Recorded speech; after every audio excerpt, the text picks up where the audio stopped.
So today we got a special guest. His name is Timmy. He is a tech here with us. He's been doing this for about a year and a half. So we have a couple questions with him for a lot of you guys that want to get into this industry. He's pretty much been through a trainee.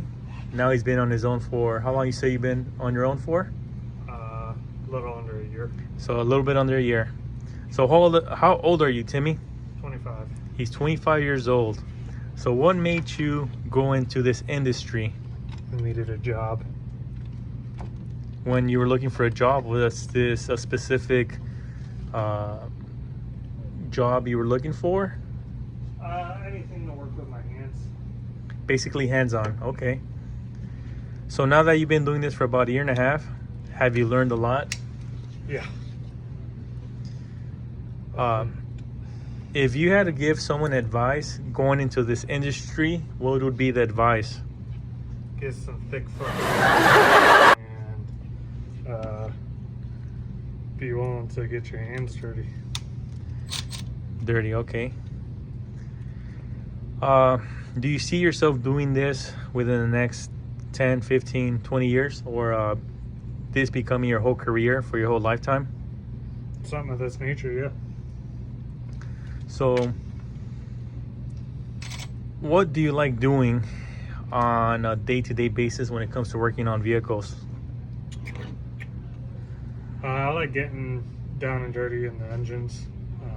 As you guys can see, he's doing engine tear down here, removing the cylinder head, correct? Yep. So I have another question for you is, if there's things that you could change when you started to now, is there something that you would change? Maybe have a little bit more knowledge, so everything isn't a learning curve. So can you tell us a little bit about your background before starting in this automotive industry? Yeah, I served in the Army for 5 years. 4 of those was active. One of them was in the reserves, but I got activated due to COVID-19 and the riots, so I had to go out and do riot control. The other question is going to be is, if you had to take any training, would you take in it, like a community college or a trade, like a year trade school, that way you could pick up? Or you think the way you did was the right way to do it, where you kind of went into a dealership and you worked your way from as a tech or a trainee to where you're at now? I think either one's really beneficial. The way I did it is really nice because I got to work on it while I was learning. But at the same time, you're kind of left in one spot with that route, because most places want a certain schooling and certification in order to start you in their industry. So like me now, while I'm learning here, I'm also studying to get my own certifications, just to be more well-rounded with other vehicles. So you have learned a lot, but the only difference now is that you don't have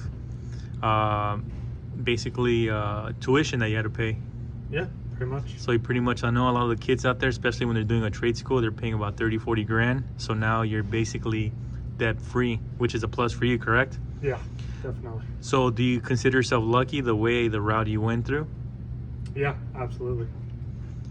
So one final advice to maybe the people that are trying to get into this industry, what would you suggest they do when it comes to entering this field or industry? Find a corporation that will be willing to train you as you go. There's a lot that you can learn during that time period, such as tips and tricks on how to do things better, easier, and then on the side, start knocking out the courses that are needed. Perfect. Thank you very much, Timmy, and then hope that we get to deal a part 2 of this interview.